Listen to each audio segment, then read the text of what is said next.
Hello friends, welcome to royal Soni academy. देखिए BPSC TRE 3.0 में bumper पद आपको देखने को मिलेंगे, क्योंकि 50 से 55 हज़ार के समथिंग तो शिक्षा विभाग ने अभी इसे घोषणा कर दिया कि ये पद इतने पर भर्ती होनी है। साथ ही देखिए टीआरई 1 में टीआरई 2.0 में जो भी पद खाली रह जाएंगे उन पदों को जोड़कर तो लगभग ये आपके सभी पदों को मिला दिया जाए तो लगभग 1 लाख के अप्रोक्सीमेट पदों पर भर्ती होने आपकी जा रही है टीआरई 3.0 में। 1 लाख नहीं तो बोल सकते हैं कि 80-90 हज़ार पद तो ये ऑल ओवर आपके हो ही जाएंगे। तो उसके लिए सबसे महत्वपूर्ण बात ये है आपकी कि जो एस्टेट है वो अनिवार्य है आपका 9th और 10th के टीचर के लिए। हम आप ये आपको पूरा डिटेल में बताएंगे, साथ में आपको नोटिफिकेशन भी दिखाएंगे कब आपकी लास्ट डेट है, कब तक आपको आवेदन करना है। 9 से 10 के टीचर बनने के लिए और 11th और 12th के टीचर बनने के लिए आपको एस्टेट वहाँ पर अनिवार्य है। और एस्टेट जो होता है वो आपका बिहार सरकार जो कराती है, वो बाहरी राज्य के अभ्यर्थी भी इसमें आवेदन कर सकते हैं। पिछले बार जो एस्टेट हुआ था टीआरई 2.0 से पहले, तो उससे पहले अभ्यर्थियों को काफ़ी अधिक कन्फ्यूजन रहा था कि एस्टेट बाहरी राज्य के अभ्यर्थी दे सकते हैं या नहीं दे सकते हैं। तो देखिए बाहरी राज्य के अभ्यर्थी एस्टेट को बिल्कुल दे सकते हैं, क्योंकि इसमें जो योग्यता मांगी गई है वो भारत का नागरिक होना चाहिए। तो आपको किसी प्रकार की कोई भी समस्या नहीं है। बाहरी राज्य के अभ्यर्थी निश्चिंत होकर एस्टेट का फॉर्म भरें। अंतिम तिथि इसकी नज़दीक है, हम आपको अंतिम तिथि भी दिखाएंगे और संपूर्ण प्रक्रिया एस्टेट की क्या है, क्या योग्यता है, सब कुछ इस वीडियो में हम आपका जिक्र करेंगे। टीआरई 3.0 की जो कि एक आपके पास बेहतरीन अवसर है, उसके लिए सबसे पहले आप एस्टेट क्वालिफाई करके अपनी तैयारी को जारी रख सकते हैं। तो चलिए देखते हैं वीडियो में आगे आपके एस्टेट के लिए क्या क्या योग्यता, कब आपकी लास्ट डेट है और क्या इसकी प्रक्रिया होने वाली है। देखिए यदि अभी तक आपने एस्टेट का आवेदन नहीं किया है तो आप एस्टेट का आवेदन कर दें, क्योंकि जो भी भर्ती प्रक्रिया होगी उसमें 9th और 10th और 11th और 12th में आपका एस्टेट मांगा जाएगा। इसके लिए देखिए अगर आप 9th और 10th के लिए आवेदन करना चाह रहे हैं तो इसमें आपकी सामान्य योग्यता ये है कि आपको स्नातक होना चाहिए। स्नातक के साथ में आपको बीएड करा होना चाहिए। बीएड अपीयरिंग नहीं, यहाँ पे बीएड क्वालिफाइड मांग रहा है, तो आपको बीएड क्लियर होना चाहिए। साथ में आपका स्नातक होना चाहिए जिस विषय में आप डालना चाह रहे हैं, हिंदी में, अंग्रेजी में, गणित में, जो भी है। अगर बात कर लें हम आपके पोस्ट ग्रेजुएशन वाले यानी पीजीटी 11th और 12th के लिए, तो उसमें आपकी जो योग्यता है वो योग्यता ये है कि आपको देखिए पोस्ट ग्रेजुएट होना चाहिए, यानी आपकी पीजी होनी चाहिए। पीजी के साथ में जैसे एमएससी या एमए जो भी हैं आप जिस सब्जेक्ट में, साथ में आपको बीएड भी होना ज़रूरी है, तभी आप 11th और 12th वाले का फॉर्म भर सकते हैं। और इसमें देखिए किसी प्रकार की बाउंडेशन नहीं, आप किसी भी राज्य के निवासी हों आप इसमें आवेदन कर सकते हैं। केवल भारत का नागरिक होना चाहिए। देखिए अर्हता में आपको दिखा भी देते हैं, आवेदक भारत का नागरिक हो। अगर आपने अभी तक आवेदन नहीं किया तो आप तुरंत जाकर आवेदन कर लें। अगर देखें बात करें पाठ्यक्रम की, तो पाठ्यक्रम में टर्न में पेपर तो एक ही होगा, लेकिन पार्ट 2 होंगे उसमें। पाठ्यक्रम में देखिए पेपर 1 की बात करें तो 9th और 10th के लिए है। जो अभ्यर्थी 9th और 10th का एस्टेट पास करना चाह रहे हैं वो पेपर 1 देंगे, और जो उच्च माध्यमिक वाला देना चाह रहे हैं यानी 11th और 12th के लिए वो पेपर 2 देंगे।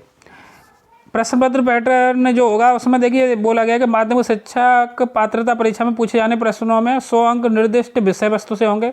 जिस सब्जेक्ट से आप भर रहे हो, जैसे मैथ से भर रहे हो या जिससे भी भर रहे हो, 100 अंक तो उसके होंगे और 50 अंक आपके किसके होंगे, शिक्षण कला एवं अन्य दक्षता पर आधारित होंगे। तो कुल मिला के 150 प्रश्न होंगे आपको। और जो आपको जो लाने हैं इसमें क्वालिफाइंग मार्क्स हैं। अच्छा बात हम एज क्राइटेरिया की कर लें तो एज क्राइटेरिया कितना है आपका, इसमें न्यूनतम 21 वर्ष है, और जो अधिकतम है वो अनारक्षित पुरुष के लिए या बाहरी राज्य के अभ्यर्थी, क्योंकि वो जनरल में काउंट होंगे, तो उनके लिए उम्र सीमा 37 वर्ष होनी चाहिए।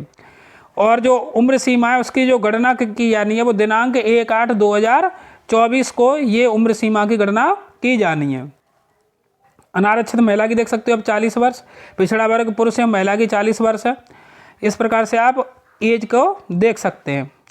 अच्छा बात कर लें कि जो इसमें पेपर होगा 150 प्रश्न आएंगे, उसमें सामान्य वर्ग के लिए उत्तीर्ण करने के लिए कितने अंक लाना अनिवार्य है, 50% अंक लाना अनिवार्य है। पिछड़ा वर्ग के लिए 45.5% अंक लाना अनिवार्य है। अत्यंत पिछड़ा वर्ग के लिए 42.5% अंक लाना अनिवार्य है। अनुसूचित जाति एवं अनुसूचित जनजाति के लिए 40% अंक लाना अनिवार्य है। दिव्यांग के लिए 40% और महिला के लिए 40% अंक लाना अनिवार्य है। और देखिए इसमें जो उम्र सीमा है उसमें जो 10 वर्ष की छूट की बात की गई, तो 10 वर्ष की छूट किसे प्रदान की जाएगी, सामान्य प्रशासन विभाग के संकल्प संख्या 962 दिनांक 22/1/2021 के प्रावधानों के अनुसार दिव्यांग अभ्यर्थियों को अधिकतम उम्र सीमा में 10 वर्ष की छूट प्रदान की जाएगी। तो कोई भी दिव्यांग अभ्यर्थी है वो किसी भी कैटेगरी में हो तो उसे 10 वर्ष की, जैसे अगर वो जनरल कैंडिडेट है तो उसे 3710 यानी वो 47 वर्ष तक फॉर्म भर सकता है। सामान्य अभ्यर्थी के लिए उम्र सीमा जो जनरल में वो 37 वर्ष है जो यहाँ पर दी हुई है।